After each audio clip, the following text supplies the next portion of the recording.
Hi, I'm Nicole with The Globe, your Germantown campus newspaper. And there's a couple things that you don't know what's around campus. One of them being, well, the greenhouse. Today we're gonna see the professor working out in his landscape area here, and we're also gonna get a tour of the greenhouse.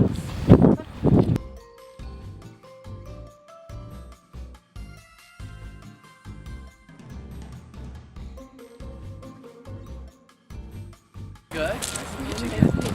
Yeah. So, what are you gonna do for us today? What are you gonna show us around? Okay, I can show you a little bit around the gardens down here. It's with the landscape technology program. We have this garden area here close inside this fence.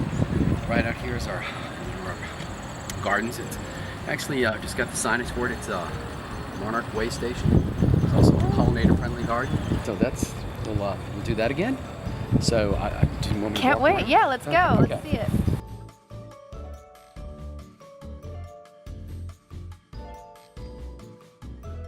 So what happened to it before was the snow, right? Well, we had a few years ago, we had Snowmageddon, and it made it through there, and we're optimistic it would do it again, but it didn't. A lot of folks who had overwintering structures like this throughout Maryland and here in central Maryland, Montgomery County, a lot of them got crushed.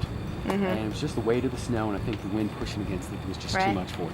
It was rated as a northern or winter house, let's say, suited farther north, but it was just tough storm, and you couldn't handle it. So the next time around, we'll hopefully have a stronger structure, and we'll also have some supporting braces that we could put in there if we know the storms come in advance. So hopefully this is just a one-time thing. Yeah, hopefully it's just the storm again in our lifetime.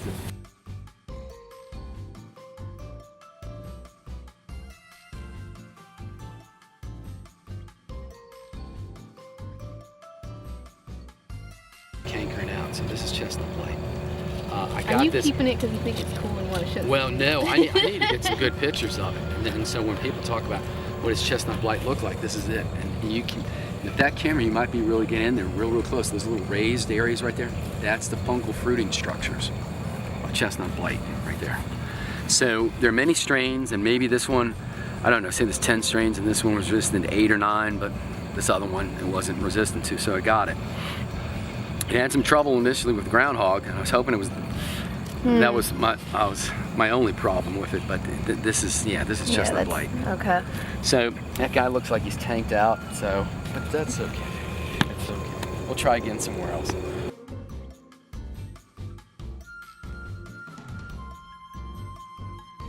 He's explaining a little bit about the little garden that's going to happen over there. It's going to be part of the ACES program, or ACES program here at Montgomery College, and that's going to bring in some folks to Montgomery College who may not otherwise know about the college, and hopefully get motivated and maybe come to Montgomery College and take classes here. And Dave Anthony's going to work with that on that. So will they be bringing in students or people to plant their own? Yeah, and I think the goal this year is really just to kind of get it set up. They're going to put a cover crop and maybe start a little bit more earnestly in the spring. And then this year, this fall, we're still going to have a couple Horse Club meetings. We'll have one on October 12th. We'll have one on November 2nd. November 2nd is the bigger one. That's where we're going to have the party, the cookout. And the 12th is we're going to talk a little bit about that. And hopefully we'll get some leftover pumpkins from Halloween on the 2nd and do a little pumpkin chucking, or a little slingshot. We'll have a little slingshot and we'll shoot them down here.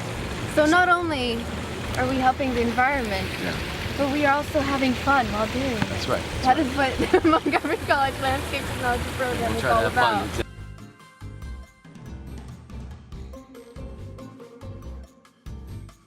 So, as I said before, I was part of the LNTP 100 class in the spring, I believe, earlier this year in 2016. Yep. And these are all begonias, by the way.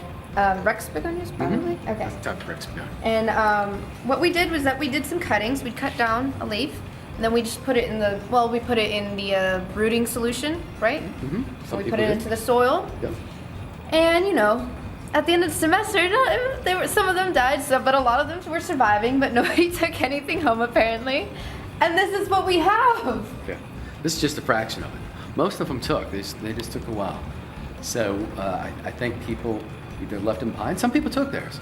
So think that'd be it just really didn't cool. look like much. Maybe by the end of the semester, some of them were starting to root out. But this is all them. This is what they did during the summer. That is amazing. I bet a lot of the students didn't know that they'd leave legacies for Yeah, so- the so, next well, class. Because you maybe said the legacy. next class will be taking cuttings from a couple of these, right? Yep.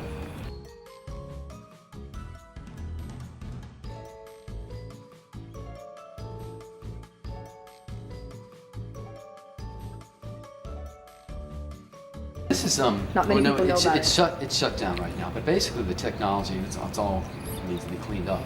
But what grows, certain plants grow really well in here. Basil does pretty good. Even strawberries. We've done onions and some plants, but basil does really good. But basically, we have a reservoir here with the nutrient solution. This is essentially fence posts that you could. A lot of this stuff you could buy if you want to have the time. You can make it at home. There's nothing really super special here.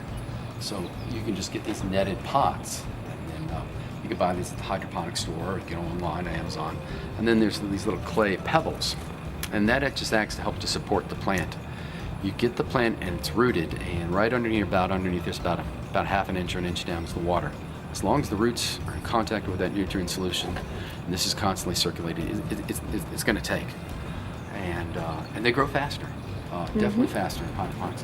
Whether taking the up less taste space, right? takes up less space. Whether the taste is the same, might be a little different, partly because they are growing faster. The may not be as quite as a strong flavor because the cells are essentially bigger and things like that. It gets a little bit diluted, but it does grow pretty fast. You cut it back and you get, like you said, a lot of plants in a small area.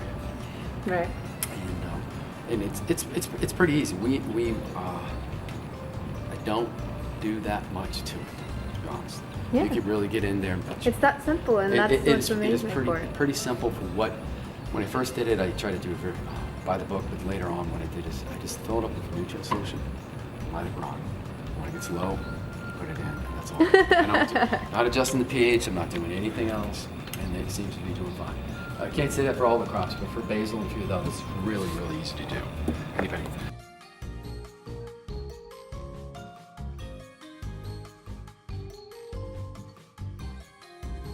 All right. Well, thank you, Professor Dubik, for allowing us to Thank you for guys coming. giving a tour, and I hope you guys, you students, come and visit the greenhouse. Yeah. I'm sure that Professor Dubik would appreciate Oh, all right. the attention that the greenhouse can get. And we'll see you later. Bye. Bye.